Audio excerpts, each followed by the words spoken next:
pockets of resistance all around the planet. We've been fighting a long time. If you're listening to this, you are not alone. You are the resistance.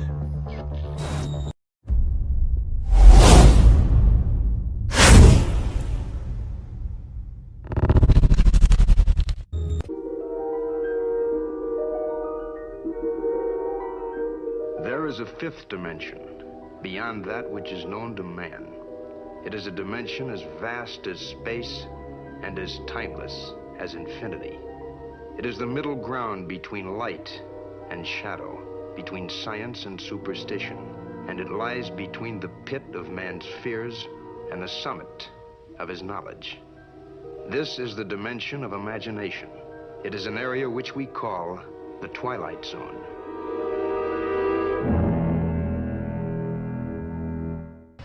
A democracy is a political system in which the people periodically, by majority vote at the polls, select their rulers.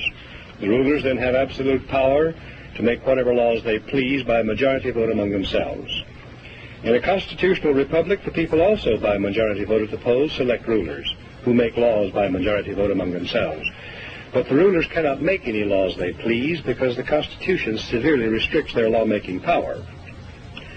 The ideal of a democracy is universal equality. The ideal of a constitutional republic is individual liberty. In this century, great strides have been made toward the goal of subverting our republic and transforming it into a democracy. The foremost tactic of the subverters is subversion of language. By calling America a democracy until people thoughtlessly accept and use the term, totalitarians have obscured the real meaning of American principles of government. The writers of the Constitution were anxious to safeguard liberty against dictatorship, monarchy they called it.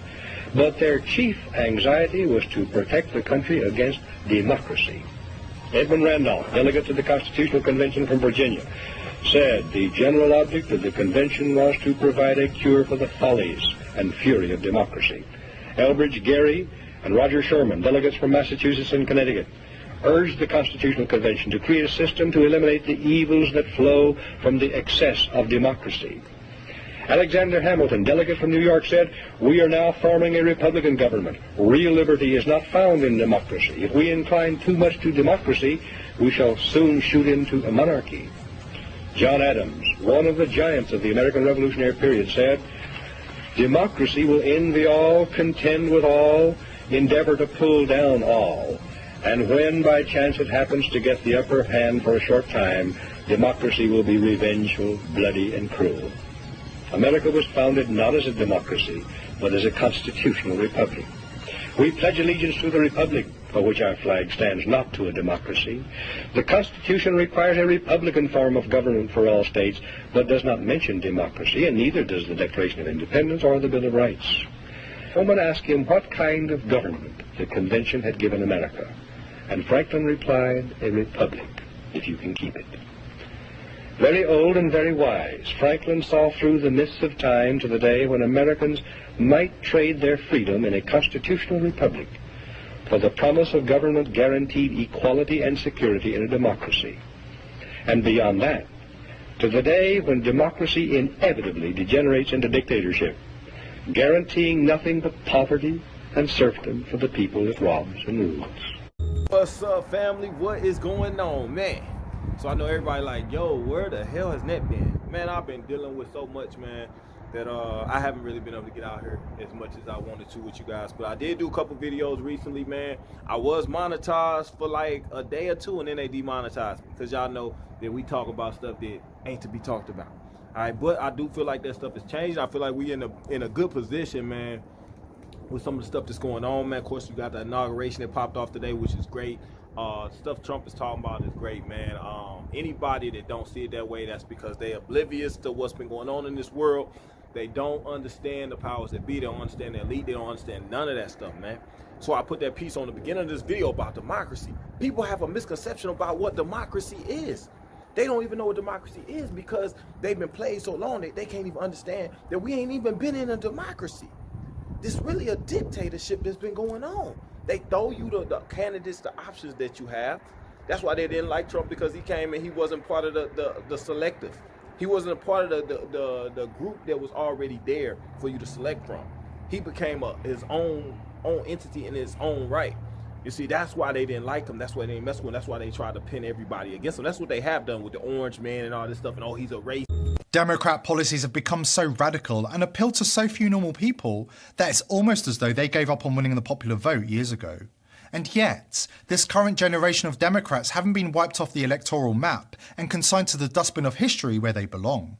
So what's going on here? Do you remember the time that Hillary Clinton introduced her friend George Soros and his interest in getting involved in US elections? That's right, not US politics, but US elections. The Democrats and their masters, the globalist elites, don't want you to see this video. They have wiped it from the face of the earth for the most part. Luckily, it was saved by a patriot who understood that one day it would be very important to expose the globalist elite's plan. You know, it is not enough for America's future that some participate and others don't.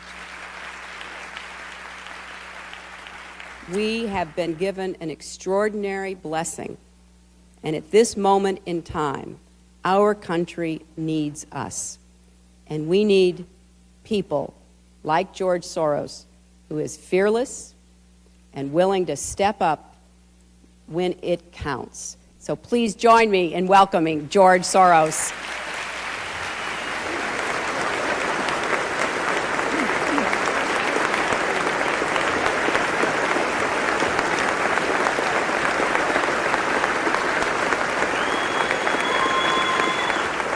It is the first time that I feel that I need to stand up and do something really and become really engaged in the electoral process in this country. Damning stuff, but it gets even worse. Obama is up to his neck in this as well, and he's even more shameless than Hillary when it comes to justifying cheating. To the Democrats and the mainstream media, voter fraud does not exist. Regardless of the emergence of statistically impossible voting patterns in key seats that always end up going the way of the Democrats. While Democrats continue claiming there is no issue with voter fraud in the US and election results continue getting stranger and stranger, it's worth taking a look at what Obama said in 2008 before he was elected president. Well, I tell you what, it helps in Ohio that we got Democrats in charge of the machines.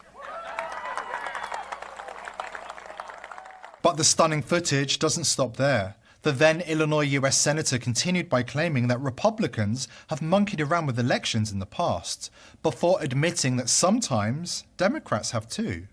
Which is very strange, because Democrats in 2023 claim that there's no such thing as voter fraud. But look, I come from Chicago, so I want to be honest. It's not as if it's just Republicans who have monkeyed around with elections in the past. Sometimes Democrats have too. You know, whenever people are in power, they have this tendency to try to, tilt things in their direction. You know what they say about the devil? The greatest trick he ever pulled was convincing the world that he doesn't exist. Is convincing the nation that voter fraud does not exist the greatest trick ever pulled by the Democrats? You heard it straight out of the horse's mouth. Whenever people are in power, they have this tendency to try, to tilt things in their direction. Perhaps that explains why every close race that requires days and weeks to count falls to the Democrats, despite statistically bizarre anomalies. Pointing out the hypocrisy of the left never seems to make a dent or have any impact on them whatsoever. Why? Because they have no shame. And they have no shame because they have no moral compass. And they have no moral compass because they live according to the rule of the ends justify the means. This precept infests every fibre of their ideology, from elections to open borders to climate change, abortion, you name it. Robert F. Kennedy Jr. has thrown his hat into the ring to challenge Biden for the Democratic nomination for 2024, and he has wasted no time in getting down to business. According to Kennedy, the New World Order has already begun the process of rigging the 2024 election to ensure Joe Biden wins by hook or by crook. Kennedy Jr. appeared on SiriusXM on Monday and dropped a series of truth bombs about the undemocratic system system the Democrats use in their primary elections to ensure the establishment candidate is nominated against the will of the people. Don't forget, this is the party whose lawyers openly stated that if the party wants to pick a nominee over cigars in back rooms and ignore the votes in the primary elections, it's within their legal rights to do so. No wonder Biden said that the Democrats have put together the most extensive voter fraud organization in the history of American politics. We have put together, I think, the most extensive and inclusive voter fraud organization in the history of American politics. Guys, I'm gonna say this, okay? So I came back on to finish up some of this video because of some information that was left out. Anybody that has a problem with Trump and what he's doing right now, go jump your ass off a bridge. Go jump you off your bridge because you don't have no brains. No brain. I got people, listen, people in my comments, in the chat, talking about, oh, Trump's gonna do this, Trump's gonna do that. I don't want to hear about what he's gonna do. Stop telling me what he's gonna do and talk about what the hell the man is doing. All right? And if you need an update on what the man is doing, let me remind you. Because some of y'all so asleep, man, you don't know. You ain't watched my videos. If you ain't watching my videos, watch my videos, okay? And I'm not trying to come in nobody's neck or nothing like that, but I want you to stop talking about stuff about what he's gonna do based off of what the media then told you and the stuff that you regurgitating from them. All right, talk about what the man doing and what you know from the videos that I've shown you, the information. All right, now let's go down the list real quick. I'm gonna just break it down real quick. So he's already appointed Cash Patel, the leader of the FBI. That's huge, man. Y'all know how corrupt the FBI been? You know how corrupt they? That's the reason folks like Diddy and Epstein got away with what the crap they was doing. Right, but now that's been handled and dealt with.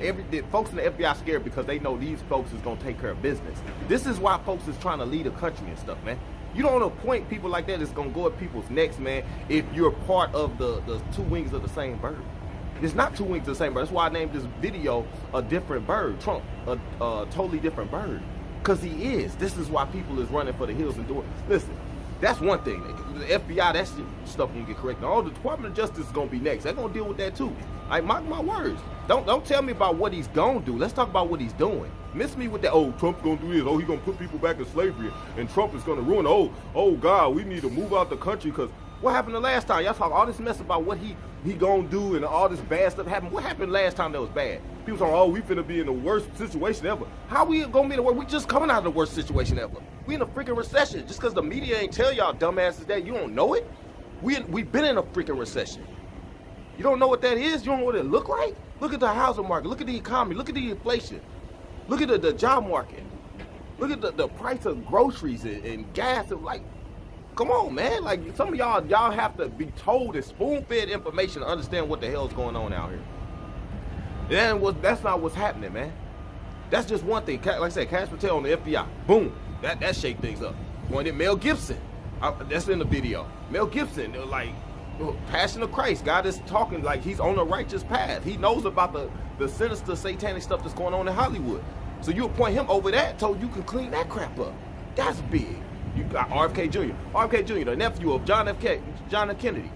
One of the biggest conspiracy theorists of all time. All right? He was telling about the plan to depopulate and all that kind of stuff. And they've been using water and stuff and medicine, all this kind of crap. And so now you got Robert Kennedy Jr. in there taking care of that.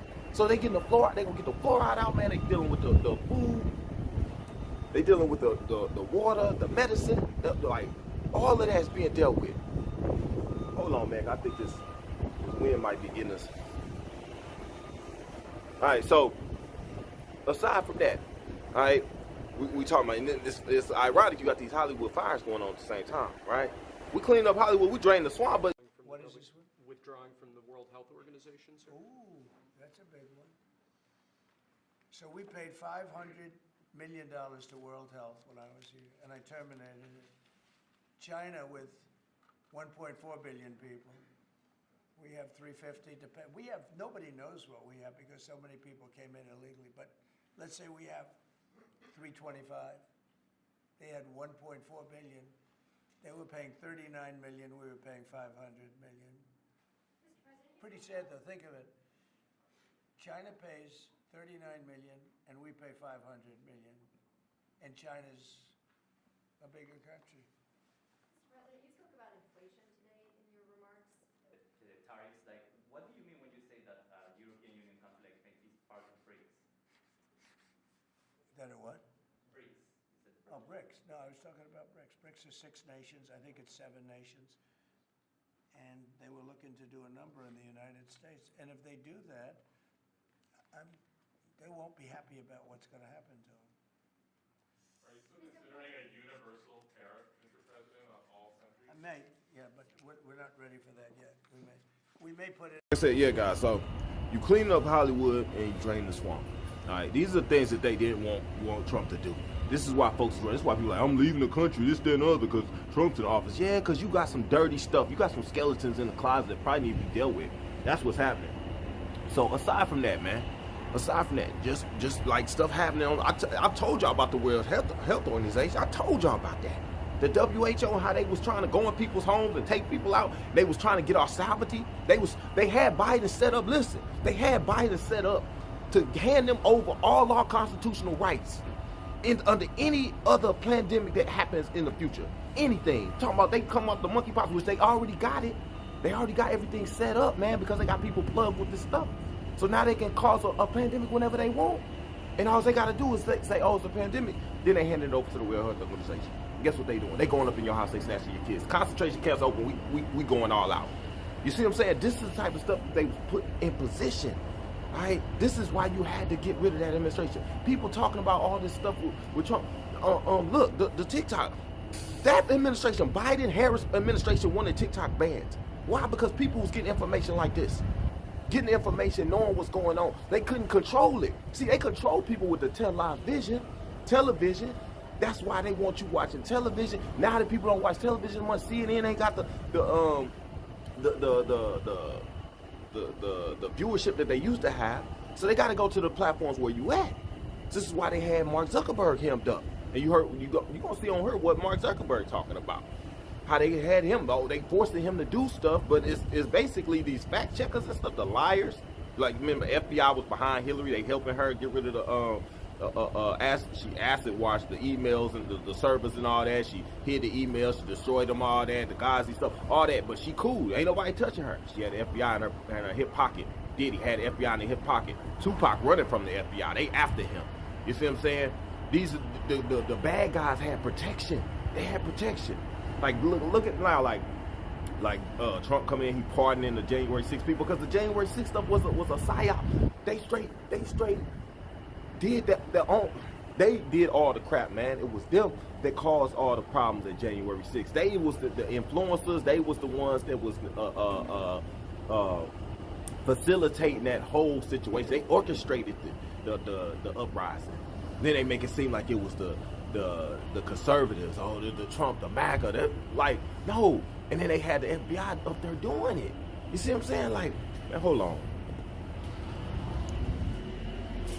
Agreed with my travel ban at the time I did it, and they were wrong. They've been wrong about a lot of things, and they had a lot of information early, and they didn't want to. They seemed to be very China-centric, and we have to look into that. So we're going to look into it. We give a majority of the money that they get, and it's much more than the $58 million is a small portion of what they've gotten over the years. Sometimes they get much more than that. Sometimes it's for programs that they're doing, and it's much bigger numbers. And if the programs are good, that's great as far as we're concerned. But we want to look into it. World Health Organization, because they really are.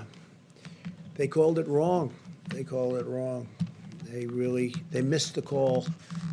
They could have called it months earlier. They would have known, and they should have known, and they probably did know. So we'll be looking into that very carefully, and we're going to put a hold on money spent to the WHO. We're going to put a very powerful hold on it, and we're going to see. It's a great thing if it works, but when they call every shot wrong, that's no good. So is the time to freeze funding to the WHO during a pandemic?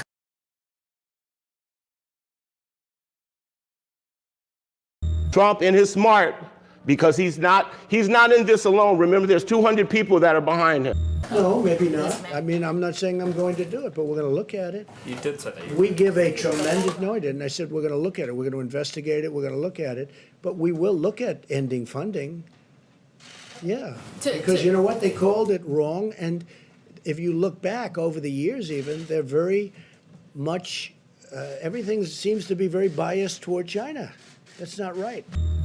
As if we needed any more proof that the World Health Organization has debased itself and its mission statement and devolved into nothing more than a puppet of the brutal, oppressive Chinese Communist Party.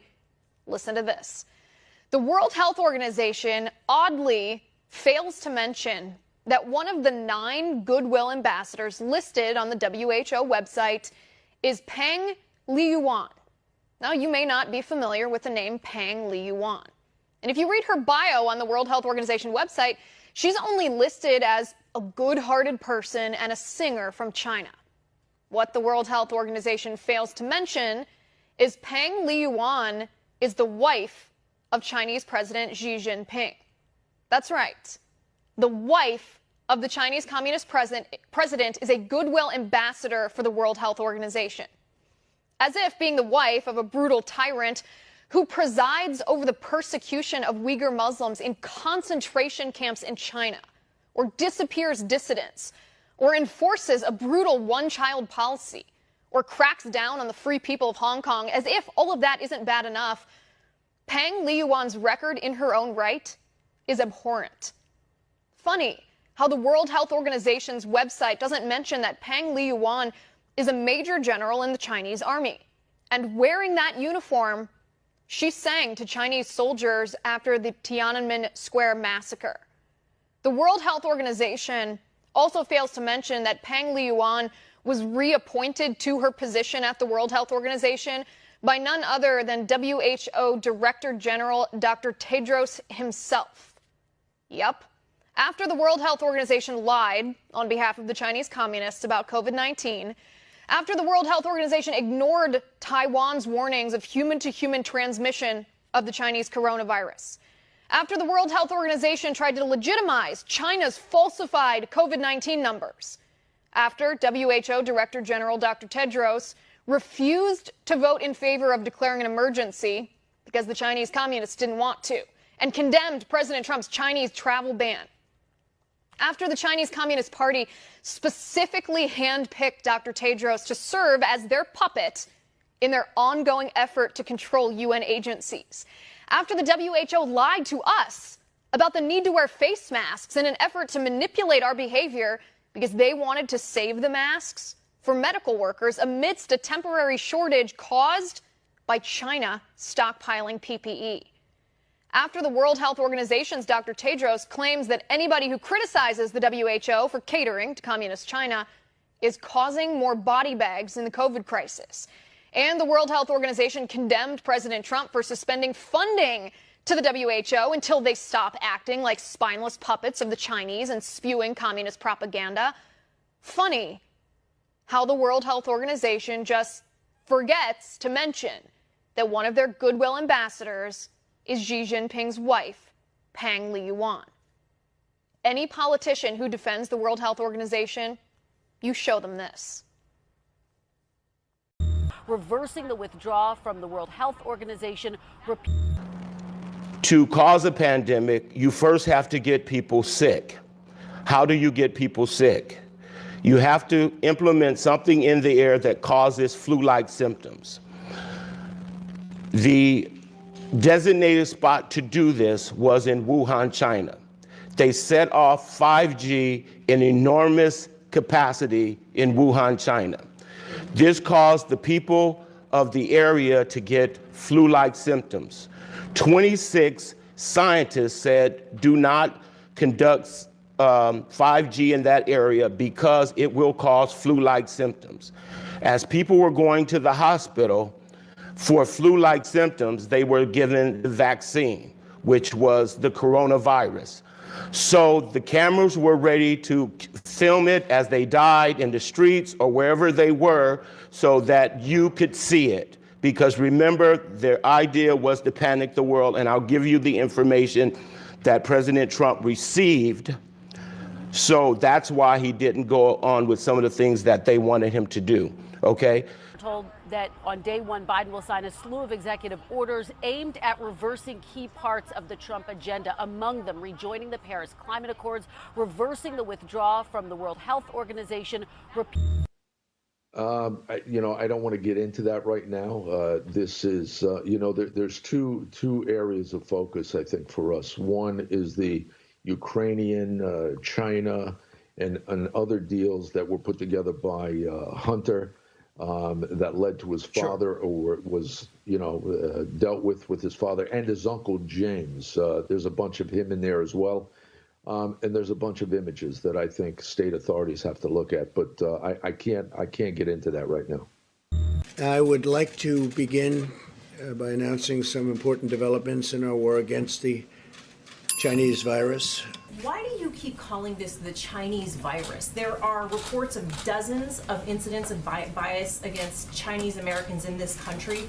Your own aide, Secretary Azar, says he does not use this term. He says ethnicity does not cause the virus.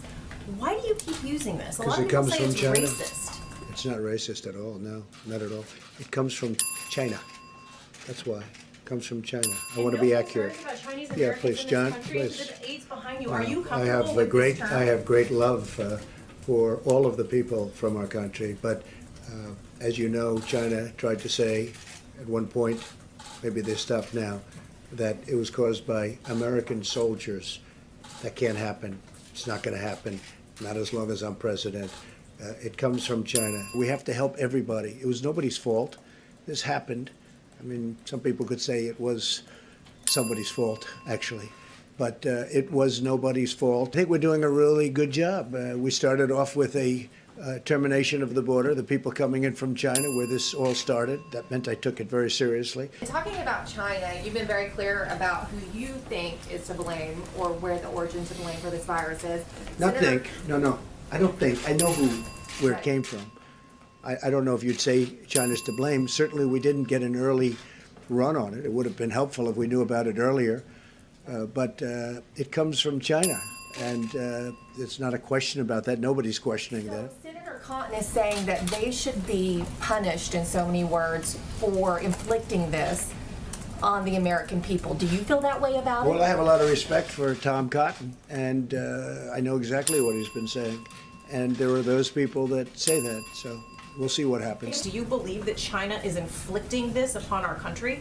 No, I don't believe they're inflicting. I think they could have given us a lot earlier notice, absolutely. At least one White House official who used the term Kung Flu, referring to the fact that this virus started in China. Is that acceptable? Is it wrong? Are you worried that having this virus be talked about as a Chinese virus, that might I wonder who said that. You know who said that? I'm not sure the person's name, but would you condemn the fact say that the term again? A person at the White House used the term Kung Flu.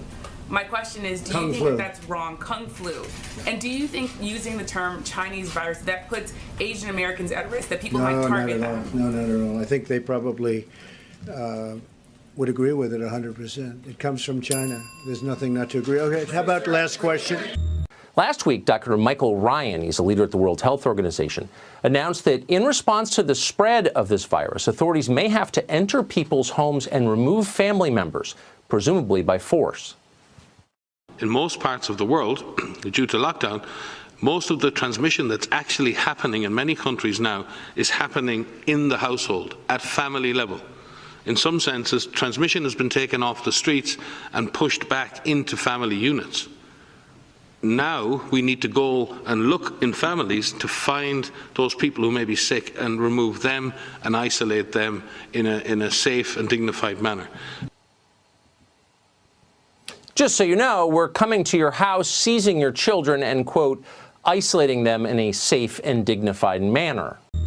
My fellow Americans, today, across the nation, many of us are feeling anxious about the spread of the COVID-19, known as the coronavirus.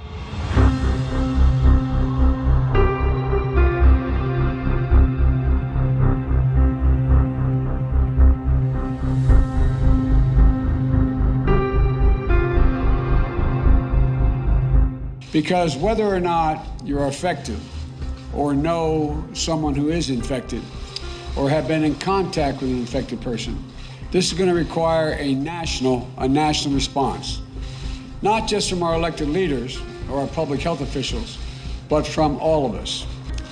Yesterday, we announced a Public Health Advisory Committee of experts who will continue to counsel my campaign and me, help guide our decisions on the steps to minimize further risks. And we will lead by science. The World Health Organization now has officially declared COVID-19 a pandemic. Downplaying it, being overly dismissive, or spreading misinformation is only going to hurt us and further advantage the spread of the disease. Let me be crystal clear.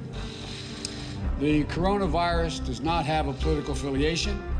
It will infect Republicans, independents, and Democrats alike, and will not discriminate based on national origin, race, gender, or zip code.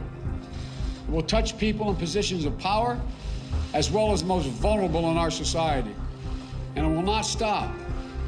Banning all travel from Europe or any other part of the world may slow it, but as we've seen, it will not stop it. And travel restrictions based on favoritism and politics rather than risk will be counterproductive. We have to harness the ingenuity of our scientists and the resourcefulness of our people. And we have to help the world to drive coordinated global strategy, not shut ourselves off from the world. Protecting the health and safety of the American people is the most important job of any president. And unfortunately, this virus laid bare the severe shortcomings of the current administration. Our government's ability to respond effectively has been undermined by hollowing out our agencies and disparagement of science. And our ability to drive a global response is dramatically undercut by the damage Trump has done to our credibility and our relationships around the world. We have to get to work immediately to dig ourselves out of this hole. And that's why today I'm releasing a plan to combat and overcome the coronavirus. The full details of the plan, want to see them, go to joebiden.com, where I lay out the immediate steps we have to take to deliver one decisive public health response to curb the spread of the disease and to provide treatment to those who need it, and a decisive economic response that delivers real relief to American workers, families, and small businesses, and protects the economy as a whole. But by cutting our investment in global health, this administration has left us woefully unprepared for the exact crisis we now face. No president can promise to prevent future outbreaks. But I can promise you this: when I'm president, we will be better prepared, respond better, and recover better. We'll lead with science. We'll listen to the experts. We'll heed their advice. And we'll build American leadership and rebuild it to rally the world to meet the global threats that we're likely to face again. Yesterday, the House of Representatives voted on a financial rescue plan that had been negotiated by congressional leaders of both parties in my administration. Unfortunately, the measure was defeated by a narrow margin. I'm disappointed by the outcome, but I assure our citizens and citizens around the world that this is not the end of the legislative process. Producing legislation is complicated and it can be contentious. It matters little what path a bill takes to become law. What matters is that we get a law. We're at a critical moment for our economy, and we need legislation that decisively addresses the troubled assets now clogging the financial system, helps lenders resume the flow of credit to consumers and businesses, and allows the American economy to get moving again. I recognize this is a difficult vote for members of Congress. Many of them don't like the fact that our economy has reached this point, and I understand that. But the reality is that we're in an urgent situation, and the consequences will grow worse each day if we do not act. The dramatic drop in the stock market that we saw yesterday will have a direct impact on the retirement accounts, pension funds, and personal savings of millions of our citizens. And if our nation continues on this course, The economic damage will be painful and lasting. I know many Americans are especially worried about the cost of the legislation. The bill the House considered yesterday commits up to $700 billion taxpayer dollars to purchase troubled assets from banks and other financial institutions. That, no question, is a large amount of money. We're also dealing with a large problem. But to put that in perspective, the drop in the stock market yesterday represented more than $1 trillion in losses.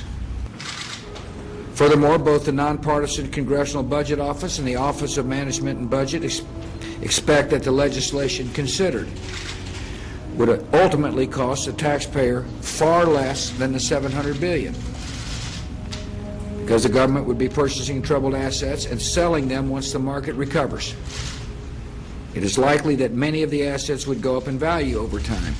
Ultimately, we expect that much, if not all, of the tax dollars we invest will be paid back. As much as we might wish the situation were different, our country is not facing a choice between government action and the smooth functioning of the free market. We're facing a choice between action and the real prospect of economic hardship for millions of Americans, and for the financial security of every American. Congress must act. My administration will continue to work closely with leaders of both parties on Capitol Hill. I appreciate their determined efforts. While Congress is out today for the Jewish holiday, my administration will be talking to congressional leaders today about how we can move legislation forward when members begin returning to the Capitol tomorrow. Our economy is depending on decisive action from the government. The sooner we address the problem, the sooner we can get back on the path of growth and job creation. This is what elected leaders owe the American people, and I'm confident we'll deliver. Thank you.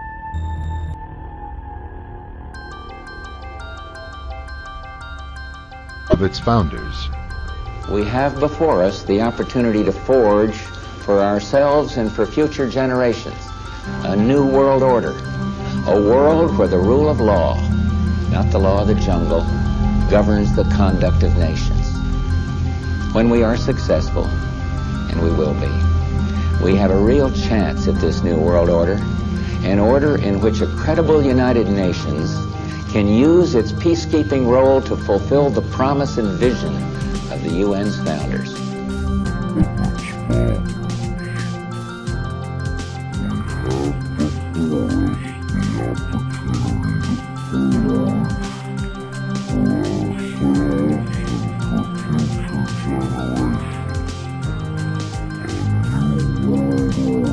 Over 40 years of Secret Service in the Intelligence Department and in the United States under many different presidents.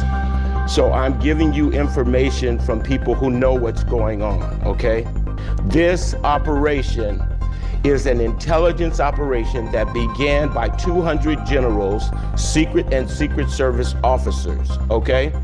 It began because of what happened at 9/11 in 2001. 200 generals got together and said, enough, okay? And so an operation began to overthrow this government and to stop child pedophilia and... It looks like there were a lot of connections to the Brookings Institute, which for those of your viewers who don't know what this is like the prominent left-wing think tank here in our nation's capital. And we think there is a connection between the president of Brookings and those dossiers that were given to the State Department that mirrored the Steele dossiers, which, look, all of this, what does this mean? This was the Clinton campaign's dossiers. It was the dirt. It was a phony story that they sold not only to the American people, but they sold it and corrupted our FBI, where it appears like these dirty cops were more than willing to take this information and present it to the FISA court. Yes, that was Congressman Devin Nunes on this program back in 2020, exposing direct links between the Brookings Institute and Christopher Steele's fabricated dossier, which was bought and paid for by Hillary Clinton and her campaign and the Democratic National Committee. Last week, Steele's primary subsource, Igor Danchenko, who was also an analyst at Brookings, was arrested and charged with 5 counts of lying to the FBI. The third indictment in special counsel John Durham's probe. He has since pleaded not guilty. My next guest took the depositions of several of the players who were pushing the phony Russia collusion lie. Former Pentagon Chief of Staff Kash Patel joins me right now. He, along with Devin Nunes, cracked open this case 3-4 years ago. Kash, it's good to see you this morning in a snowy Pennsylvania. Great looking shot there. Great to be with you, Maria. Thanks so much for having me from Happy Valley. So, Kash, connect the dots for us. You heard Devin talking about the Brookings Institute. I'll bring up the graphic of Durham's indictment of Danchenko. Talking about Danchenko working as an analyst at Washington-based bank think tank, which is the Brookings Institute, where he focused on Russia and Eurasian geopolitical matters. Tell me about the connection that Danchenko had in Brookings. Yeah, that's a great starting point. And let's front load the conversation, Maria. John Durham issued subpoenas to the Brookings Institute. I don't think most of America knows that, but he actually issued federal grand jury subpoenas for documentation, which we now know he used in his indictment against Danchenko. And who was Danchenko? Danchenko was Fiona Hill's former research assistant. Who is Fiona Hill? The world probably remembers. She's the one who conjured up the Ukraine impeachment fiasco in her time at the White House. And why is she important? Fiona Hill connected Danchenko to Christopher Steele. A political operative in the White House connected Christopher Steele to his primary source and allowed her to get all this false information into the FBI. How does that relate to Charlie Dolan? Fiona Hill also connected Charlie Dolan, the Clinton ally operative, to now Danchenko, the indicted individual under Durham, whose documentation was recovered by John Durham, thankfully, through his lawful and appropriate use of federal subpoenas. And I think he's got a lot more coming. John Durham, over 1,000 other documents that have not yet been declassified that I know include intelligence that goes specifically to this criminal activity that would be the basis for further indictments. And, you know, again, what happened with the Steele dossier, a grand jury is saying was criminal in nature, and I expect that all of the folks that are involved with creating it and peddling it falsely would be in jeopardy. And that was former Director of National Intelligence John Ratcliffe with me last week on this program on what he declassified, which, of course, exposed that this dossier and whole Russia collusion lie was a fabrication from Hillary Clinton. I'm back with Kash Patel right now. And Kash, we mentioned Fiona Hill making all of these introductions to Christopher Steele as well as Charles Dolan. Meanwhile, she says she has no idea what they were doing. Here is a quote from her from a closed-door testimony from October of 2019 saying, "I have no knowledge whatsoever of how he developed that dossier. None. I just want to state that." What are your thoughts on this? And give us your sense of the 3 indictments we've seen so far and where this is going. Yeah, real quick on Fiona Hill. I think John Durham is on the case here because Fiona Hill has a credibility problem. I believe she lied to Congress there under oath. She connected the main Clinton political operative, who Devin and I had never heard of because DOJ and FBI withheld those documents from us intentionally, I believe so. And now John Durham has exposed that. She connects the Steele operation to the Democratic Party, and she has the gall to go on national TV or into closed-door testimony and say, I don't know what's going on with Steele. But John Durham's on that case, and I think we're going to get there. As to the 3 indictments that John Durham has issued, I believe he's built a sort of triangle of indictments, as I call them. At the top of the pyramid, you have Sussman, who represents an indictment of the Hillary Clinton campaign, the DNC, the law firm, and Fusion GPS, funneling tens of millions of dollars to perpetuate the biggest fraud in American history into the FBI. The bottom 2 pillars of the Durham triangle, I believe, are the John Durham's indictment of the FBI attorney, which is literally an indictment of the FBI and now a criminal conviction for lying to a federal court to perpetuate a fraud and get a FISA warrant falsely. The last leg of the Durham triangle comes in the form of his recent indictment of Danchenko. Who's Danchenko and why does it matter?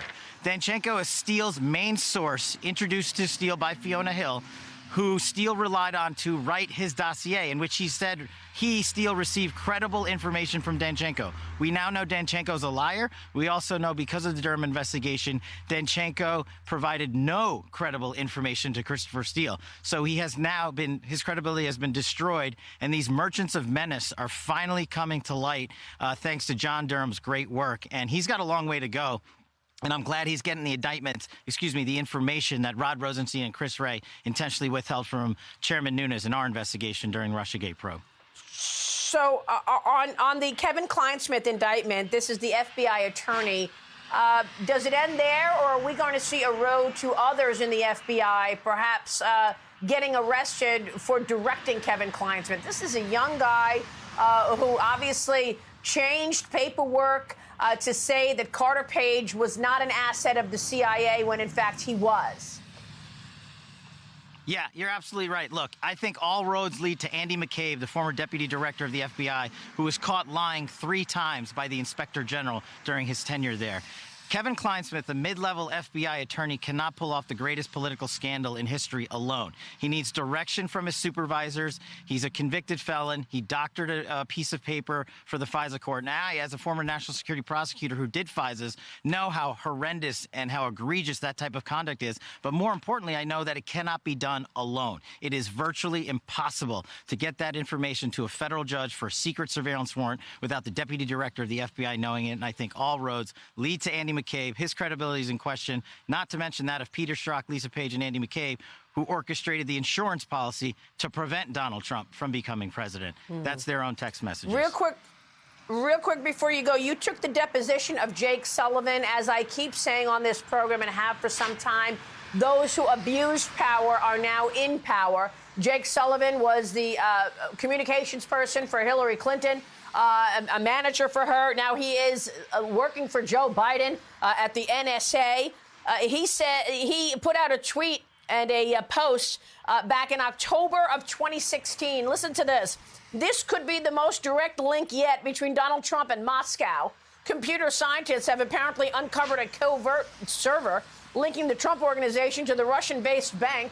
Here is his post that Hillary Clinton then tweeted out. Jake Sullivan was peddling and spreading the dossier.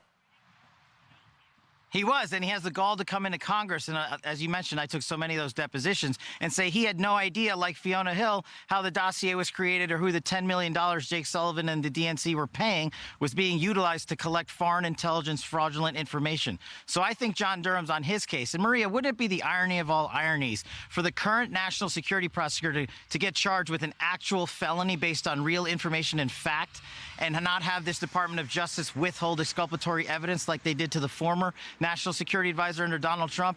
I think that's the accountability that the American public so desperately need, and I think that's where this road is going and where John Durham's taking us. So stay tuned. I think we're only 60 to 70% of the way there. All right, we'll keep watching that and talk with you along the way. Cash, thanks very much for joining us from beautiful, snowy Pennsylvania this morning. Cash Patel. I'm Steve Doocy. I'm Brian Kilmeade. And I'm Ainsley Earhart. And click here to subscribe to the Fox News YouTube page to catch our hottest interviews and most compelling analysis. So I got disconnected. But no, what I was saying, man, like Trump is doing everything he's supposed to do. The January 6th, he pardoning those people. Just like, look how Biden pardoned his son and all these other goons that got shit going on. You know what I'm saying? Trump went in and he did what he supposed to do, getting these people that was involved in January 6th, man. Hats off to you folks, man. Welcome home, man. I'm glad y'all, getting taken care of, man. Everybody's good. This is something that was a long time coming, man. Like, them folks should have never been locked up like that in prison. Basically, man, in a corrupt system, all right? And you seen basically what it's like to be a black man in America a lot of times. It's what happens to us in prison, falsely in prison for stuff, man. I almost got taken to prison or jail when I was like 16, man. They tried to accuse me of murder when I was 16 years old. It ain't had nothing to do with nothing, man. All I did was play basketball and go to school. And they pulled me over talking about I murdered somebody. And was literally about to take me to jail. Was trying to put me in cuffs and everything, man. Like, some crazy, but that's the type of stuff that happens, man. Falsely in prison. People getting railroaded. That's what happened, man, in a corrupt system, right? That's what happened to Tupac. Got took into prison, talking about he touched some girl's buttocks and all this, and they was basically having consensual sex and stuff, but they took him to prison over that because the FBI was after him because he was a leader. He was telling the stuff that he needed to tell, the good stuff. He was on the good side, helping people, helping children, and had a good heart. Nah, he wasn't like Diddy. Diddy on the opposite side. That's why he had the FBI helping him and stuff. You know what I'm saying? Now you have to go back, man. Like I said, the FBI been corrupt though. You go back and look at my video. Damn, what's that dude's name? I can't think of him off the head. Man, I had a video where he was talking about how the FBI was involved with stuff. I can't. It's a couple of dudes, man. John Steele, and it's Robert Steele. Robert Steele has since passed away, man. But he would have liked to seen today. He would like to see today some good stuff that's happening. Not just Robert Steele, it's another guy that was in the FBI was talking about the stuff that was going on in the FBI, man. I'm telling you, it's not what y'all think. It's not what y'all think. So he cleaning that up, all right? Now, we already talked about the medicine, the water, the food, censorship. Mark Zuckerberg, see how he kind of slowly drifting over, and I'm showing you in this video that these three different folks, they basically, it ain't what you think. It ain't like, oh, they just went and talked to him. Nah, they replacing folks, guys. Just like they replaced Gucci Man, replaced Dave Chappelle, the bad guys did this stuff. Yeah, the good guys do that kind of stuff too. Hey, this is a battle on a whole nother level, man. Y'all just seeing it on the surface level, like y'all just seeing the replacements step in, and y'all don't know they replacements. Y'all just think they just had to change their heart. See, but if you conscious of about what's going on this level, then you know this crap is real. You know what's really, really happening out here. And I told you, it's ships out here, man. It's beings out here. They out here, man. I'm trying to tell y'all, like, it's a war that's being fought. We just the little pawns living our life on the board, man. We don't see nothing that's going on around us. We not supposed to. We just supposed to live our life. It's been a battle being fought to keep us from being depopulated. Do you understand? It's time traveling going on. Mandela effect is happening. Stuff is real out here, man. Most folks don't understand it, can't comprehend it, won't never know. They'll die in their sleep. Most people gonna die in their sleep. It's a real thing, man. But anyway, back to what Trump doing. Like I said, he removed us from the World Health Organization. Again, saving y'all asses. But you don't understand that because you don't know what's going on out here. The World Health Organization been corrupt. They in cahoots with Rockefeller, the Rothschilds. Must not go on. And y'all know who they are. Look at your dollar bill. Look at your dollar bill. It tells the whole story. So anyway, they in cahoots with them, and he removed them because they was trying to steal our sovereignty. So he restored our sovereignty. So now if something happens, they don't have no power, no authority, and no emergency use authorization to force you to take nothing, to take your kids about your house. They can't do none of that. How you got a problem with this man when he doing this kind of stuff for you? But you all, they gonna do that, the orange man, he gonna do this, that, and other, because you regurgitating the crap that has been spewed through the mainstream media. Trump is a racist. He's a racist. He hates black people. Yeah, but he's giving loans to black people and not making them pay it back in the 70s and 80s. Wow. Who doing that for you? Miss me with that, man. Like y'all, like, man, like people come over here talking this stuff, man. I've been telling y'all from the jump, man, where this man is at and what he doing. I told y'all, we talking about Andromedans, we talking about Palladians, we talking about other beings, other life forms. Trump got help, man. I'm trying to tell y'all, it ain't what y'all think. He got help. He couldn't fight these damn Dracos by himself. You crazy, man? They got too much technology, too much power, man. Too many assets, too many people in powerful places for him to fight them by himself, man. That's why I showed y'all the things on the TV. You see the lady eating flies on TV, and you still don't know, like, you don't know what I'm talking about? I show you the folks shifting. I show you these beings that freaking transforming right in front of your face. They teeth growing and crap. Look at the Mark Zuckerberg. One of them friggers was a reptilian. Like, they take position in people. I showed y'all that, man. They able to take over people, host them. Man, parasites, regular parasites able to host people and getting people in control of their thoughts and stuff. That's how you get schizophrenia. So what you think these alien life forms with parasitic fetuses and things, what they able to do? They just like tadpoles or something. They can go in and take over. Like, guys, man, I'm not gonna go into all of that, man. Like I just came up off a strike. They just demonetized me again because I'm telling y'all this stuff, the stuff that y'all don't understand. But anyway, man, I'm not trying to go in that direction. This video is supposed to be short because I already put it together. I just wanted to put this other piece on there because there was some other stuff happening that I thought y'all need to know about. Like I said, you got Cash Patel over the FBI. You got Mel Gibson going in over Hollywood, right? You got RFK taking care of the food and water, right? You got Mark Zuckerberg flipping from censoring people on Facebook and stuff to opening it up to freedom of speech again. You got censorship on all platforms being removed, right? You got the World Health Organization having to fall back and restore our sovereignty. But see, y'all ain't knowing nothing. This type of stuff been going on. The battle's been being fought. Just because something happened today don't mean it wasn't going on yesterday. These battles being fought yesterday. But now you're getting the information from somebody, a source that's telling you exactly what's going on. But you live in your regular life like, I'm just going to work today. And a whole lot of shit going on behind your back that's making it so you can go to work and feed your children and stuff. Oh, not to mention Trump talking about abolishing the IRS and stuff too. We talking about Nassar now. Like, man, what you talking about? Man, I already broke that down. I did it with ChatGPT. Y'all supposed to be paying attention. Watch my other videos. That's all I can tell you, man. But, man, you just have to look at everything that the man doing right now. And until he do something contrary to what we need him to do, then leave the man alone. What did Biden do? Look at all the stuff he did that's hurting us. They was trying to destroy the country. And why do you think they let all these damn illegals in? They was trying to create a third world country, create chaos, order out of chaos. And then they trying to go ahead and get another pandemic drummed up so that they can go ahead and start forcing people to do all kind of stuff and just really push the depopulation right down our throats. Oh yeah, and he also making men identify as men and women identify as women, which is great because that's how God intended it. Anybody say anything other than that is a fool. God intended you to be a man, so he gave you man genitalia. Women, he wanted you to give birth, so he gave you the reproductive system to do so. He didn't give it to a man, and man shouldn't be giving it to a man. All right? That's what I talk about, man. People having these false revelations about what life is about and what God is. Look, God created you to be the way you're supposed to be, man. Man has manipulated you by giving you these schedules and stuff that's messing with your mind, your neurological system, making people want to be transgender and stuff. Now, I have to watch what I say because I just got to come off. But, yeah, I talked about that.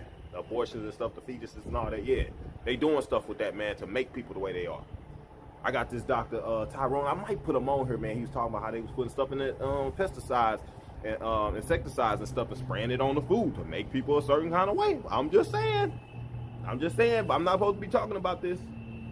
So, anyway, man, that's some of the stuff that he's doing. And I just want to put that stuff in the video so people understand what time it is, man. Stop getting mad sitting here going through the comments and saying all this bad stuff about the man when he ain't done nothing but good as of yet. All right, when he do something bad, please let me know. When he do some bad stuff that's affecting, when he throws somebody back in slavery or something, please let me know. Please let me know. Okay, but as far as right now, it looked like he breaking the chains of slavery. All right, look like he's breaking it and he's restoring the republic, restoring democracy. And that's why I put that piece in the beginning of the video talking about democracy, because people don't even know what democracy is. You've been so brainwashed to accept what the media tell you as democracy. Like, and Hillary talking about he's trying to take our democracy. Yeah, he's trying to take it. They sitting there pointing, yeah, he's trying to take your democracy. Why they snatching it right behind your back? They done snatched your whole democracy and you ain't even know it. Because they sitting there pointing the finger at somebody else saying they're taking your democracy when they already took your democracy. You ain't even recognizing because you listening to somebody saying it, but you ain't seeing what somebody doing. That's what I'm saying. Y'all saying stuff about what Trump gonna do, but you're not paying attention to what he's doing that's actually helping. See, this is what I'm saying. The programming and stuff where psychologically it's fucking you up in your mind where you don't understand what's really going on out here. You accepting what's being told to you, not what was actually happening and what's going on. Look at the stuff yourself. Is Trump trying to steal your democracy? How? If he giving you restoring freedom of speech and all this stuff, how? He giving you your rights to be able to choose if you want to take a experiment or not. How? When they try to force you to take it, that's taking your democracy.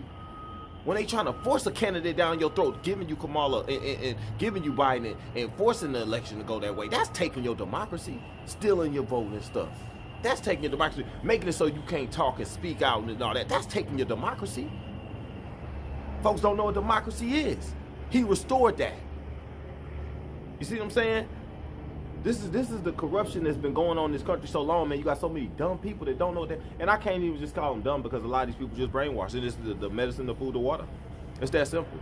Y'all been getting jacked up for a long time, man. A long time. That y'all so jacked up that y'all don't even know you're jacked up. You don't even know you're getting jacked up.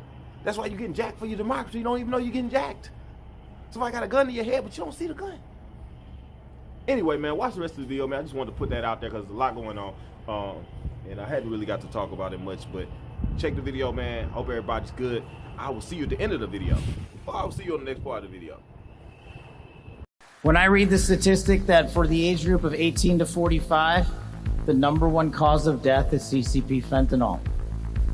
We are not prioritized to go after the threats that face this country and most of all, that face our future generations. But thank God we will be starting right now.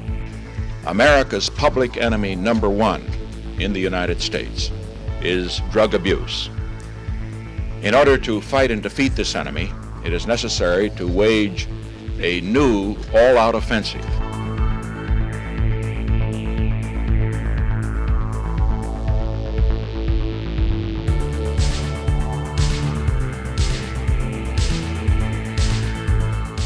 And I promise you this, with every fiber of my being, that our law enforcement, that our teachers, that our first responders, that our veterans, that our men and women in uniform who dare to serve this country and put themselves below the rest of our needs will be reprioritized to the top of the heap because they are standing on that wall and we will not let that light go dark on them.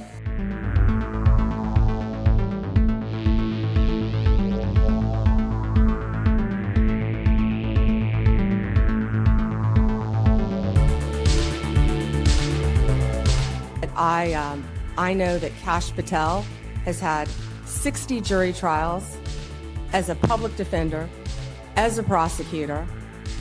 He has great experience in the Intel Department, Department of Defense. I have known Cash, and I believe that Cash is the right person at this time for this job. Well, first off, I want to go back. You should be happy that so many comments have been directed towards Cash Patel, whose confirmation I am supporting. In fact, I'm meeting with him today. He's just the guy to lead the FBI. We love our brave men and women in law enforcement. I've been proud to serve with the FBI in Iraq and Afghanistan alongside our SEAL teams as we track and capture terrorists. We stand behind our men and women in blue, and we want them to have the best leadership they possibly can. At the same time, the FBI needs some reformation. They need to be held accountable for upholding our Constitution and, most importantly, fighting crime in America, which is their mandate. With every breath in my body, and I will never, ever let you down. We'll make America great again.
Here at the People's Voice, we are determined to continue exposing the elites, but we need your help.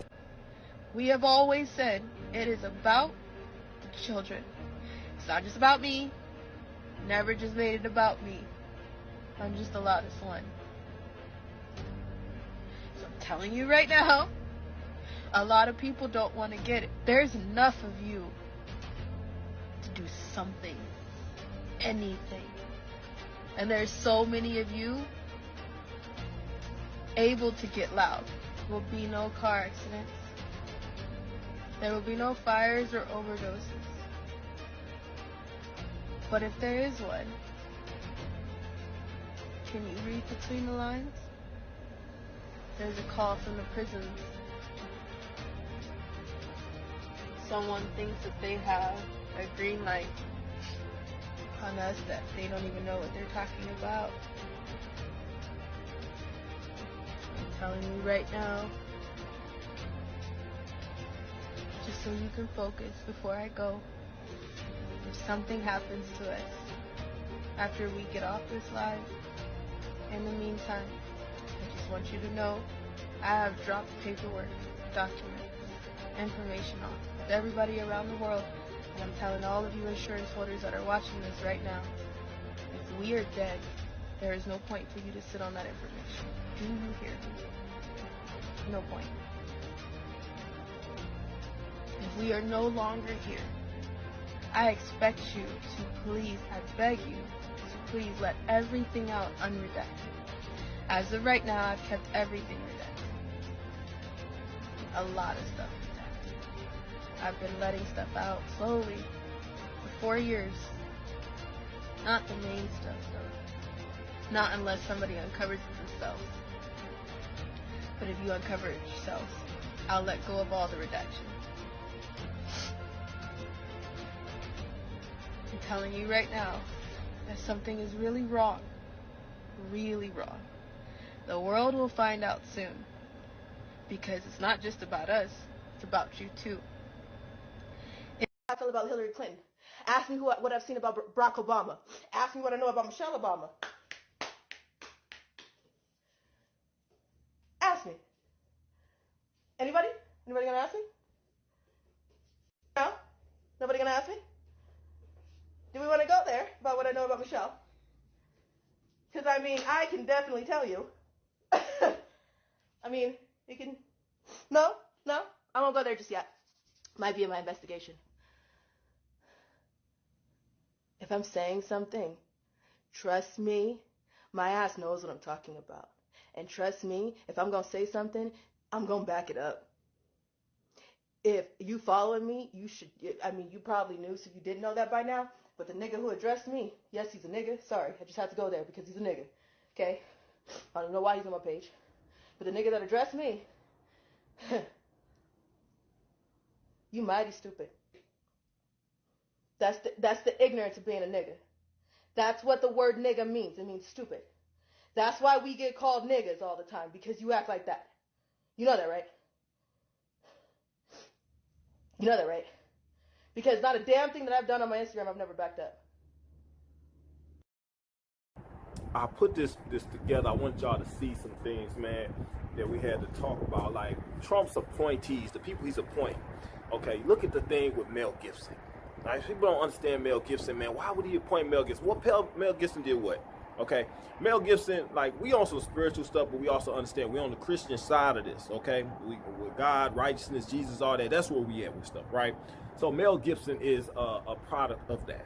All right, when I say a product, that means he's been supporting, he's been in that type of movement. You look back on Mel Gibson and the movies he's made. Mel Gibson made The Passion of Christ. He's always got these heartfelt movies, man, that come from the heart and doing the right thing, right? You look at his movie Passion of Christ. Okay, talking about Jesus Christ and needing that, being on the positive side of that, right?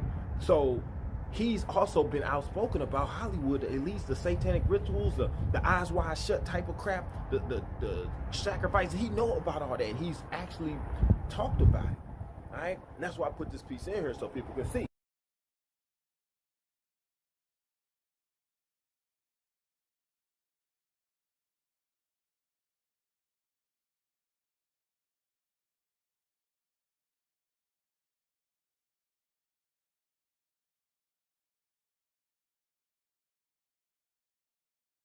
First time I really came over here, You know, I had a whole bunch of weird paranoid suspicions about what the hell was going on because there was a lot of stuff I couldn't understand. You're 7 years old and someone is stroking you. It feels good.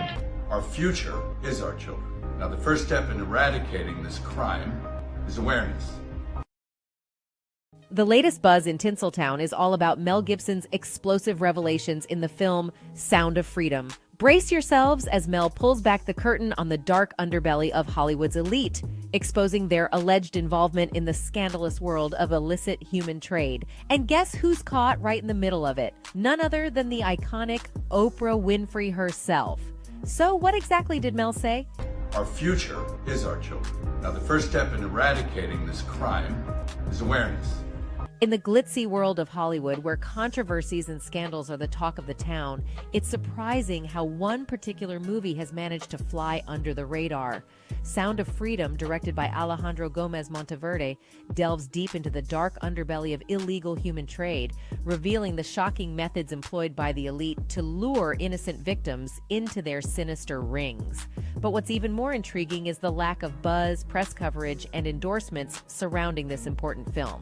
Why is a film starring a big actor, an established director, and being promoted by Mel Gibson is not being shown in cinemas? It seems the message of the movie has ruffled some powerful feathers. Why, you ask?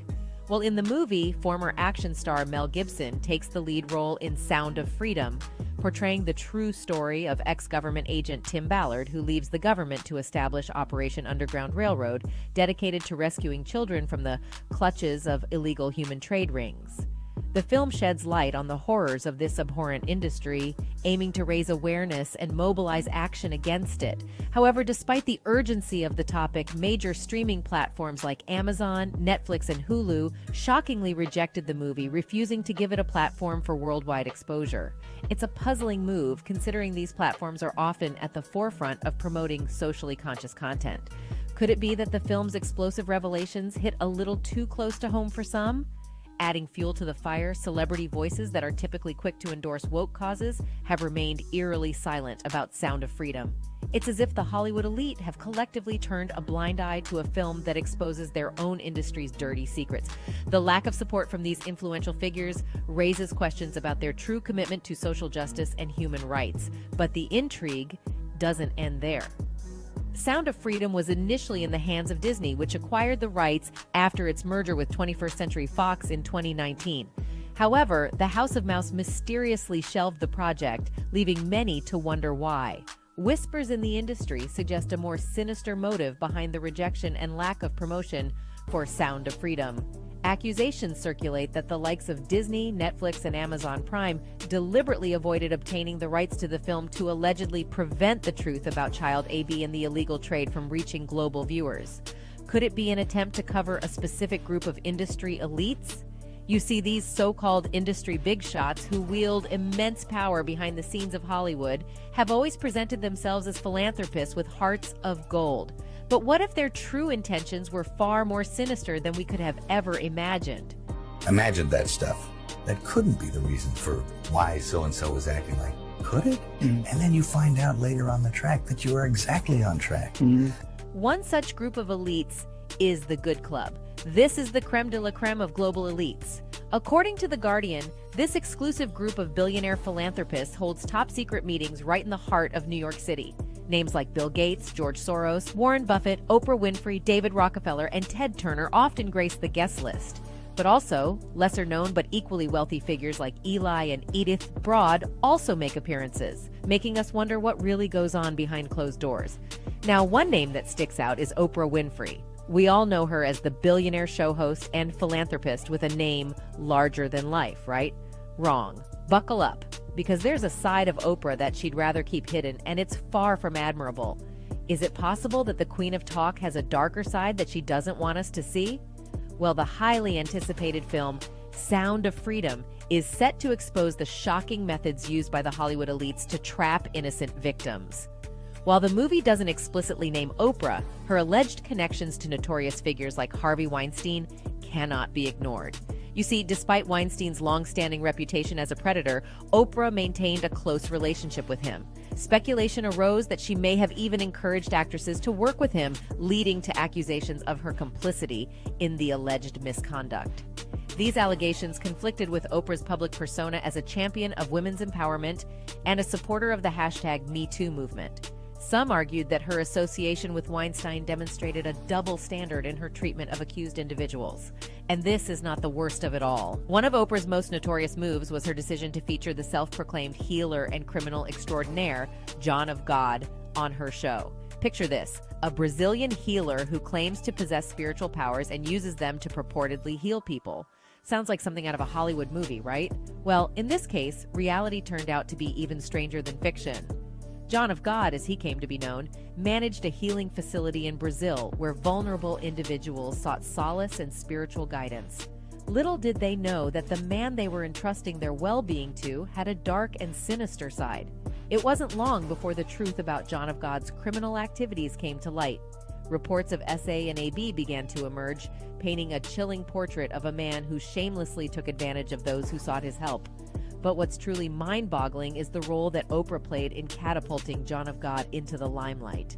By featuring him on her show, she bestowed upon him a stamp of legitimacy, giving him access to a wider audience and inadvertently endorsing his criminal behavior. This eyebrow-raising incident took place back in 2010 during one of Oprah's attention-grabbing segments titled, "Do You Believe in Miracles?" Little did her audience know that the miracle they were about to witness was the rise of a criminal under the guise of a spiritual healer. Anyway, while Oprah did attempt to salvage her reputation by expressing empathy towards the brave women who came forward with allegations against John of God, it's clear that her involvement had already left an indelible mark. The damage had been done, and the sinister connection between Oprah and this criminal healer would forever be etched in the annals of scandalous history. And as if this is not bad enough already, Oprah Winfrey's Leadership Academy for Girls in South Africa has always been a hotbed of controversy. In 2007, Oprah opened the Leadership Academy for Girls, inspired by Nelson Mandela and her promise to him. Little did anyone know that this venture would become a hotbed of controversy, stirring up whispers and skepticism from day one. As soon as news broke about Oprah's ambitious project, the South African government wasted no time in expressing their disdain.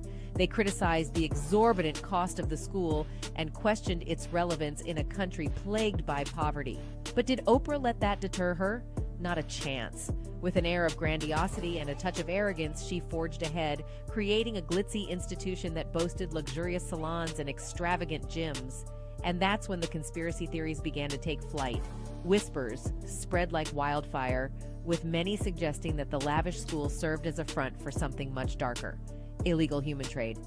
The opulence and extravagance raised eyebrows and fueled suspicions that innocent young girls were being groomed for a life of exploitation. While no concrete evidence ever surfaced to support these scandalous claims, it's impossible to deny that the whispers added a layer of intrigue and suspicion to the already controversial academy. But it didn't stop there. Scandals and controversies soon plagued the institution, exposing a dark and seedy underbelly that Oprah had fought so hard to keep hidden. One shocking incident involved an employee named Virginia, whose role involved overseeing the dormitories. It was discovered that she had engaged in highly inappropriate conduct with not one, but multiple students between the ages of 13 and 15. These vulnerable young girls, handpicked by Oprah herself, fell victim to the very person entrusted with their care. It was a stain on Oprah's reputation and a disturbing reflection of the Academy's inner workings. Desperate to salvage her image and protect the brand she had built, Oprah swooped in with a team of investigators to uncover the truth, but the darkness didn't dissipate with Virginia's scandal. Less than 2 years later, another controversy erupted within the walls of Oprah's Academy. Disturbing revelations emerged, shedding light on a culture of violence and intimidation among the students. It was revealed that a 15-year-old girl had been pressuring victims into silence, coercing them not to report the physical altercations to their parents or authorities. Shockingly, 7 students were suspended for their involvement in intimidating behavior and inappropriate acts. Despite Oprah's attempts to address these issues, it seemed that the problems were deeply ingrained within the Academy's very foundation. Meanwhile, fans have not been shy about expressing their disgust for the alleged actions of these Hollywood elites. One fan commented, She's a handler, and I'm happy to see more people are becoming aware of the toxic person she truly is. Anyway, that's it for this video, folks. Bye. So is Donald Trump about to make Hollywood great again?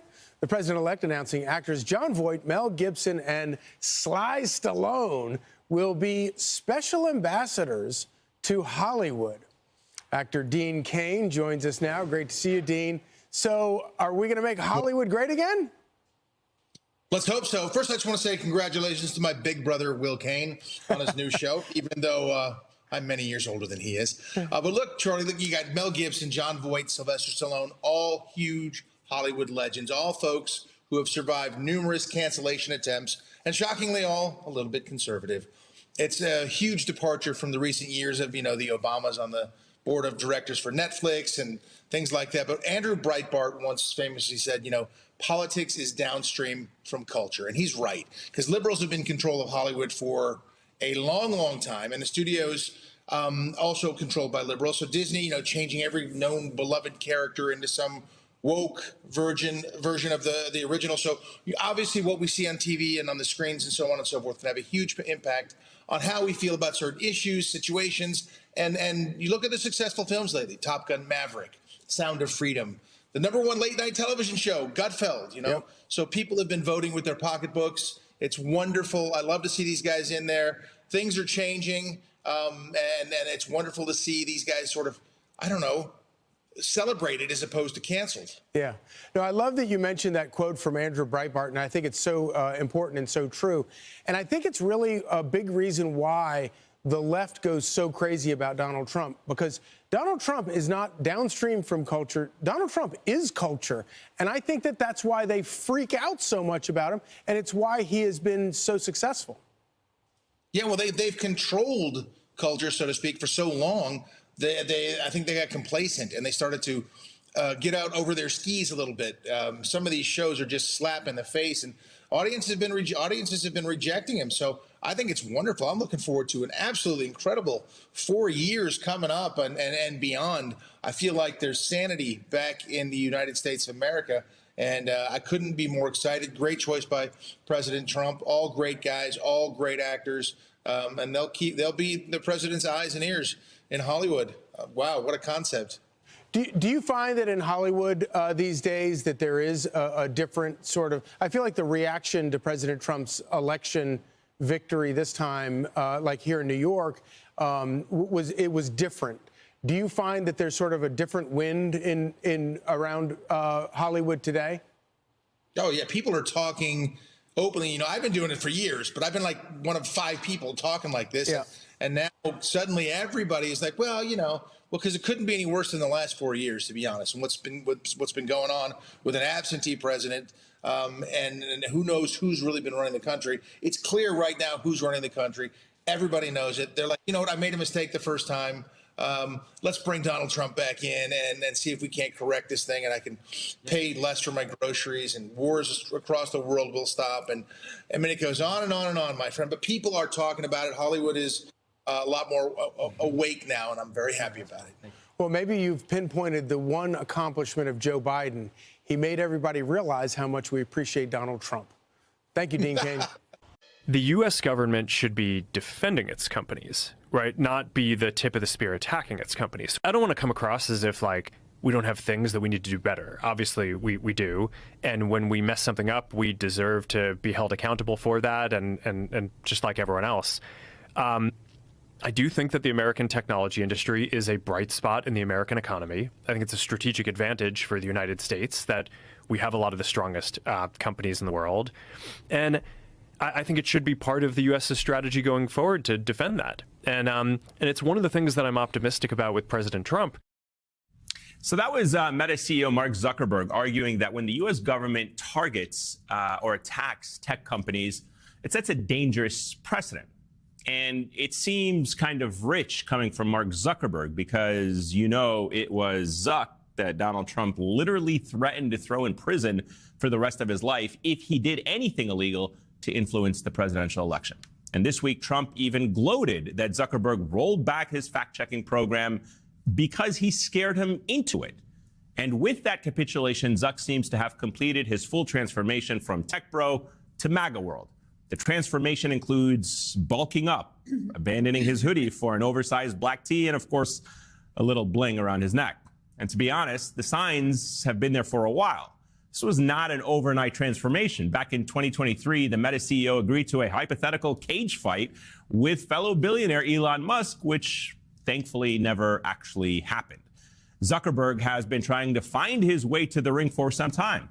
After all, who could forget this awkward moment at a UFC fight last year where he seemed out of place, walking in with a fighter's entourage and then not knowing what to do. No matter how much the Zuck tried, he just seemed out of place. Until now, it seems. Earlier this month, Zuckerberg announced that UFC CEO Dana White will join the board of directors at Meta. And I guess it kind of makes sense when you think about it. White is a good person to have in Zuckerberg's corner. Not only did he speak during Trump's victory night speech, he has been friends with Donald Trump for decades. Zuckerberg is probably hoping that he'll be one of the boys, joining White, Trump, and Elon Musk at those UFC fights. You know who else is in both the UFC and Trump orbit? Joe Rogan.